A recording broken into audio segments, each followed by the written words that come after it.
Oke, halo semuanya. Selamat malam dan selamat datang di podcast tengah malam. Podcast yang akan menemani malam kalian semua yang mungkin lagi pada gabut.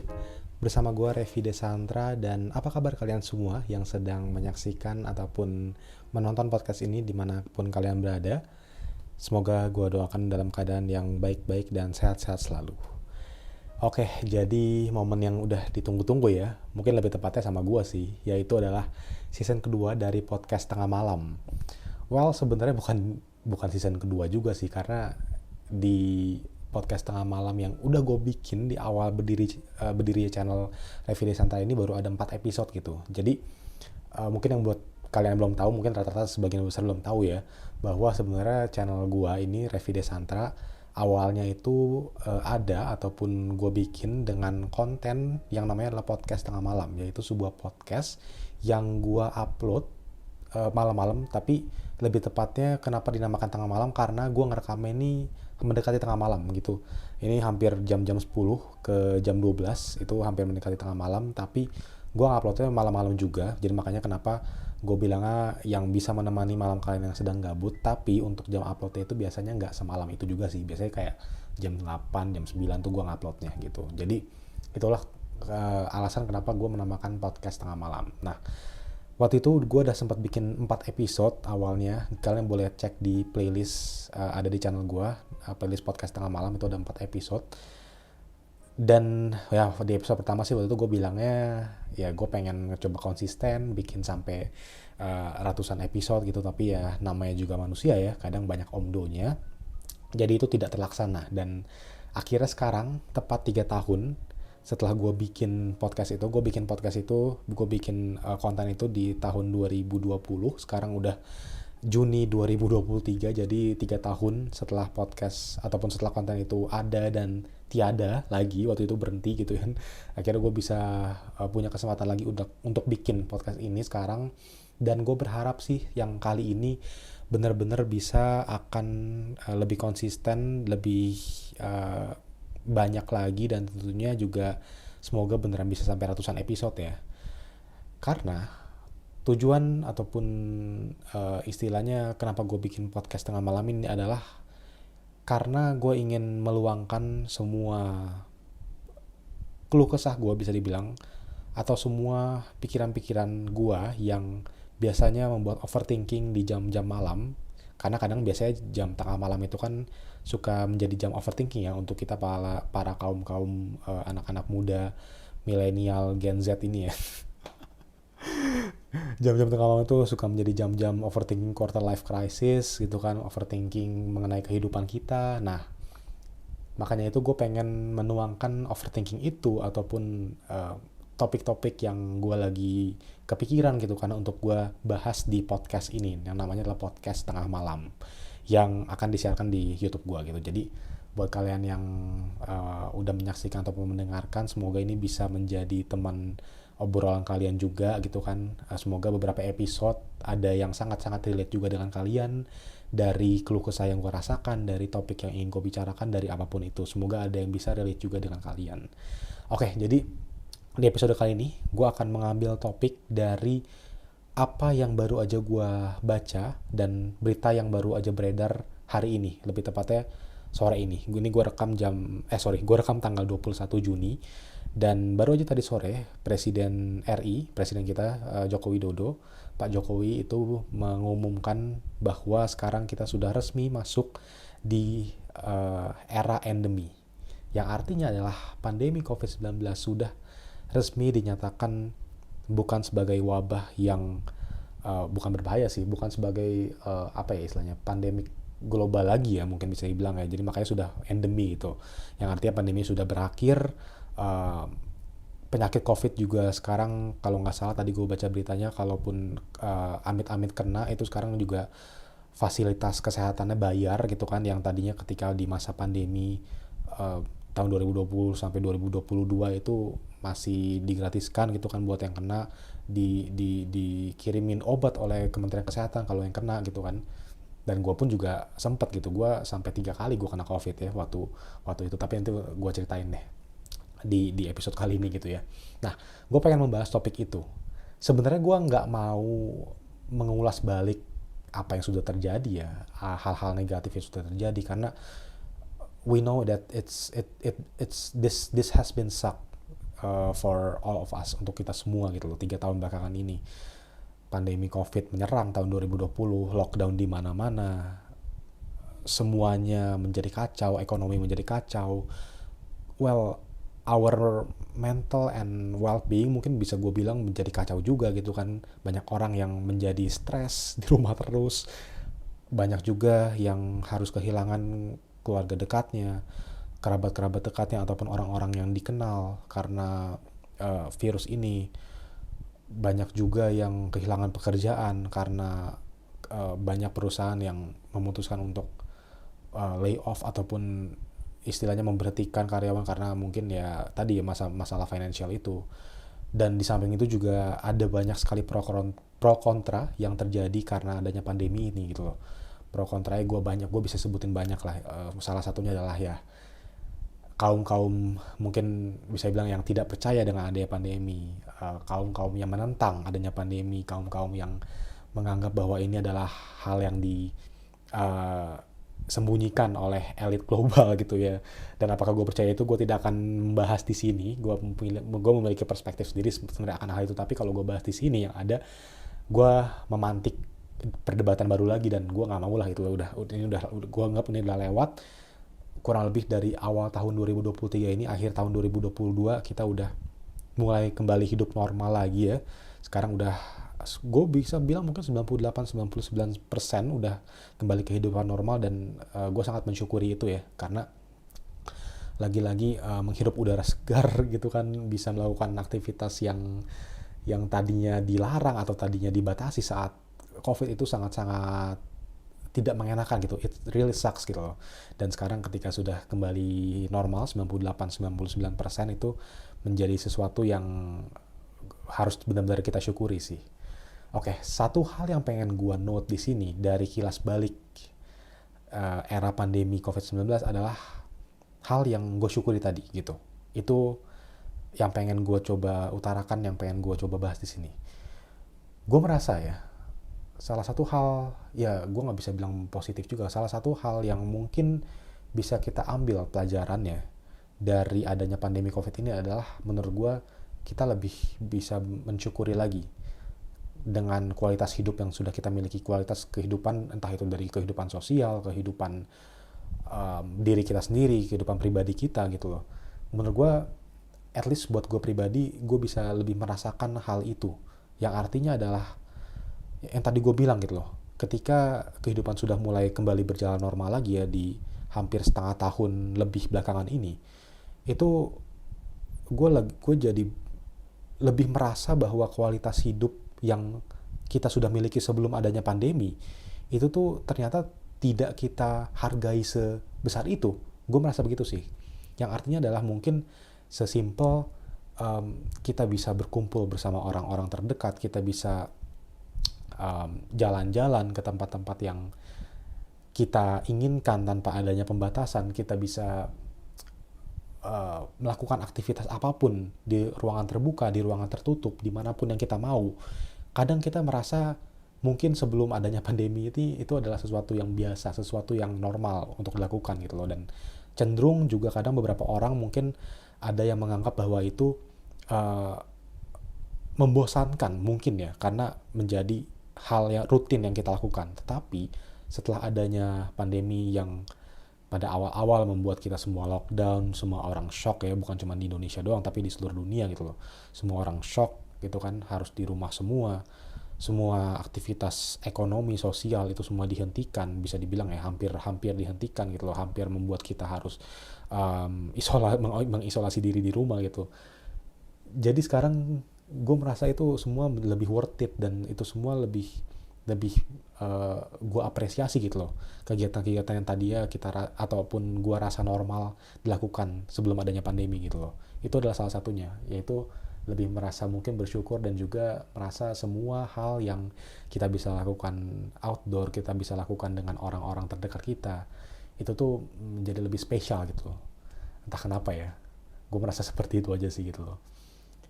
Nah, terus ngomongin juga soal kilas balik ya.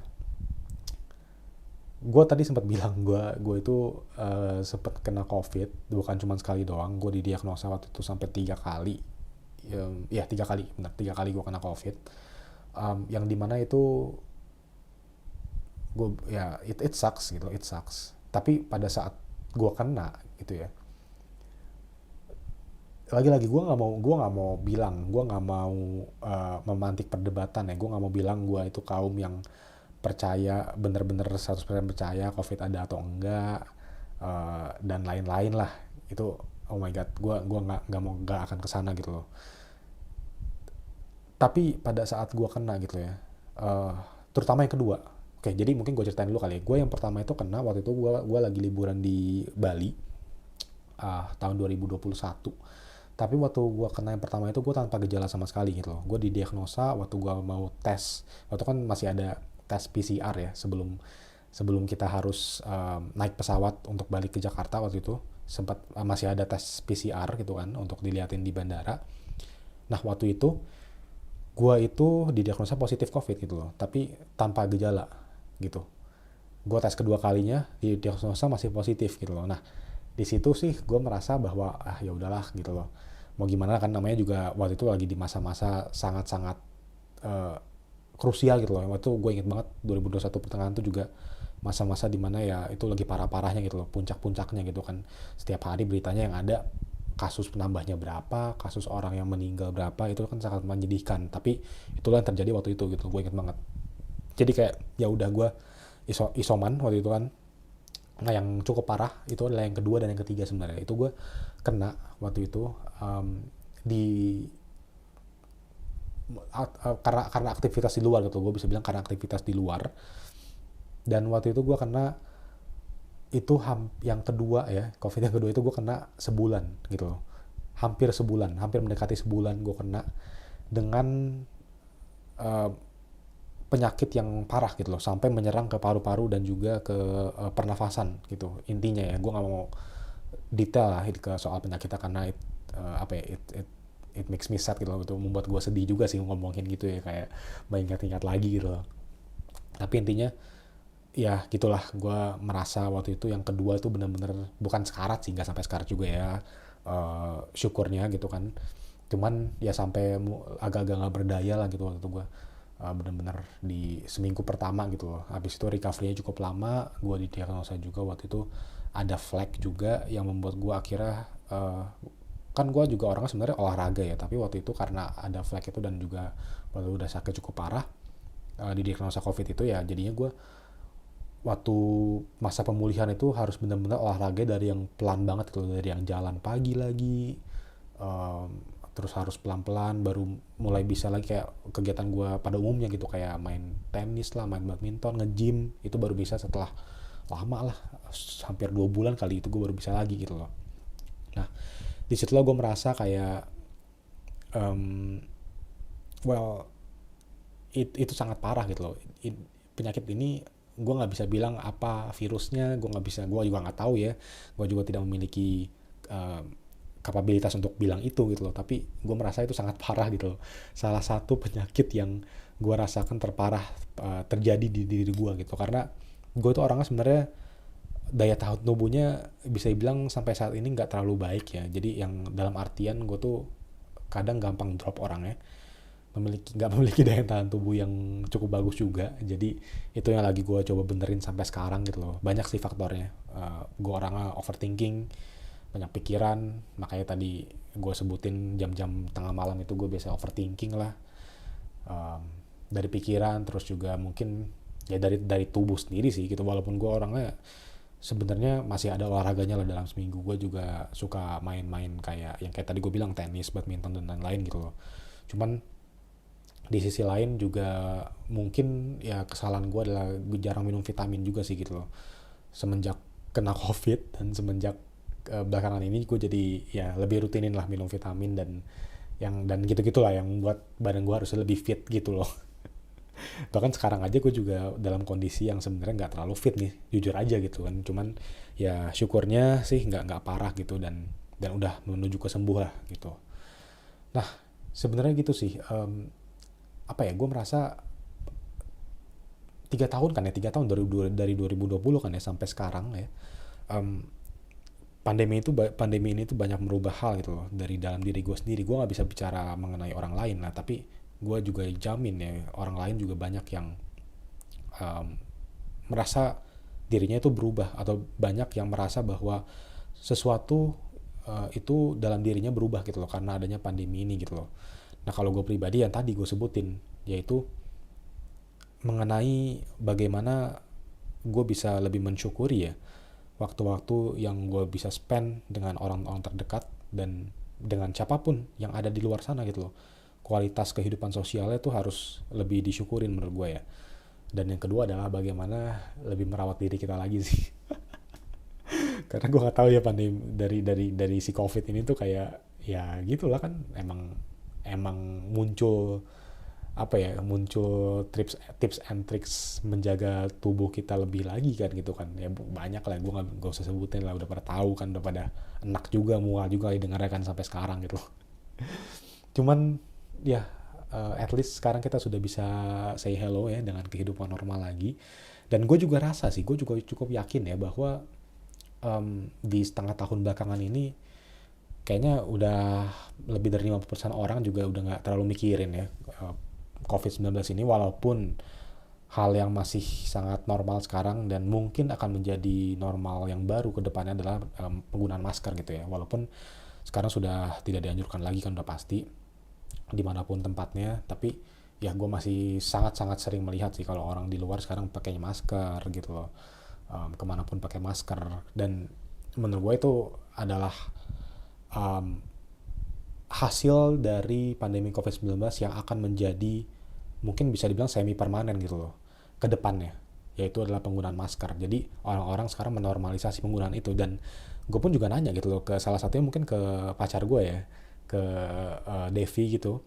Dia kan sekarang juga terlalu sering pakai masker keluar, dan dia juga merasa bahwa itu menjadi hal yang normal dilakukan sejak adanya pandemi. Dan mungkin gue nggak tahu ya, karena menurut dia, gue nggak tahu buat cewek-cewek yang lain, tapi buat dia juga kadang itu juga menjadi apa ya, sense of dia bisa lebih pede gitu keluarnya ketika dengan menggunakan masker. Tapi karena udah terlalu biasa menggunakan masker karena pandemi, jadi sampai sekarang pun hal itu dia normalisasi. Dan mungkin juga untuk sebagian banyak orang gitu loh, gue merasa ya, karena tadi gue bilang kemanapun gue pergi, ke mall, ke tempat-tempat umum lainnya, bahkan juga di ruangan terbuka, misalnya gue lagi olahraga di luar ya, lagi lari pagi misalnya di taman juga, yang notabene sekarang juga pasti orang-orang ingin mengincar udara segar gitu kan tanpa menggunakan masker, tapi ternyata masih ada aja gitu loh beberapa orang yang tetap menggunakan masker di ruang terbuka gitu loh. Jadi menurut gue masker ini adalah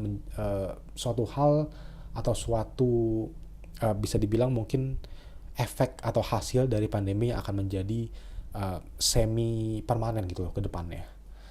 Nah, tapi sih ngomongin soal transisinya gitu ya, dari pandemi ke endemi ke masa-masa sekarang ini gitu ya. Kalau buat gue pribadi, banyak hal yang berubah gitu loh.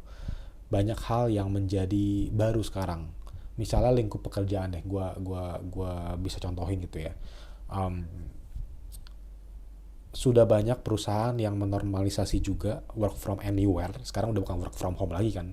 Lo mau work from WFB, work from Bali, WFC, work from cafe, WFA lah, work from anywhere gitu. Udah cukup banyak gitu loh sekarang.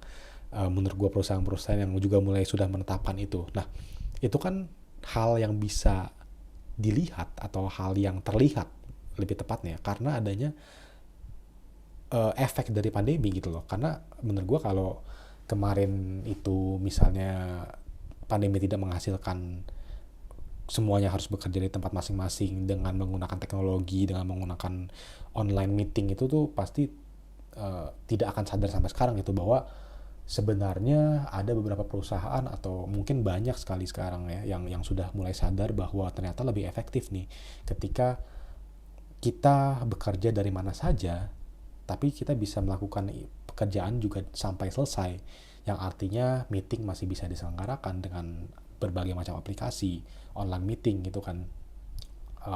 Mungkin juga pekerjaan yang sifatnya adalah individual itu juga masih bisa dikerjakan dengan baik gitu kan, yang dimana sebenarnya seseorang hanya butuh mungkin sarananya itu laptop atau mungkin komputer gitu kan ya, tapi sebenarnya mereka masih bisa mengerjakan dimanapun. Google apa istilahnya kayak Google account atau akun-akun online yang mereka bikin di kantor gitu, yang tinggal mereka login di laptop di rumah, itu juga sebenarnya mereka bisa untuk mengerjakan itu. Nah, gue juga merasa itu menjadi salah satu produk dari ataupun hasil dari produk pandemi ini yang kedepannya perlahan-lahan akan menjadi sangat normal gitu loh dilakukan oleh banyak perusahaan.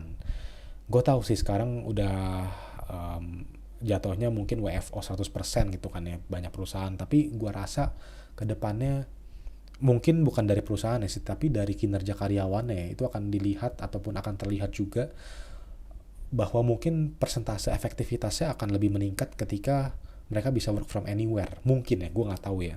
Karena ini sebenarnya pro dan kontra juga gitu loh. Karena ada banyak pihak juga yang menyebutkan bahwa sebenarnya sisi dari WFO atau work from office, kerja di kantor itu masih sangat dibutuhkan karena sumber daya dari ketemu berbagai macam orang ataupun meeting secara langsung itu tuh kadang tidak bisa tergantikan. Banyak sih yang bilang gitu loh, kayak kalau misalnya kita ataupun kadang kalau misalnya perusahaan itu meeting di kantor langsung dengan mengumpulkan orang-orangnya, kadang mungkin brainstorming jadi lebih bagus, face to face interaction juga lebih terlaksana, lebih apa ya istilahnya, lebih bagus lah kualitasnya dibandingkan dengan meeting online. Juga kadang mungkin ya masalah-masalah seperti sinyal, atau kadang mungkin masalah yang akan membuat banyak apa ya istilahnya banyak hal yang menjadi tidak terlaksana dengan baik, itu tuh jadinya juga akan istilahnya dikurangi lah dengan adanya meeting secara langsung atau work from office. Mungkin ada yang bilang kayak gitu, tapi gua rasa di satu sisi juga kita tidak bisa memungkiri, kita harus lihat juga dari sisi efektivitas work from anywhere ini gitu loh.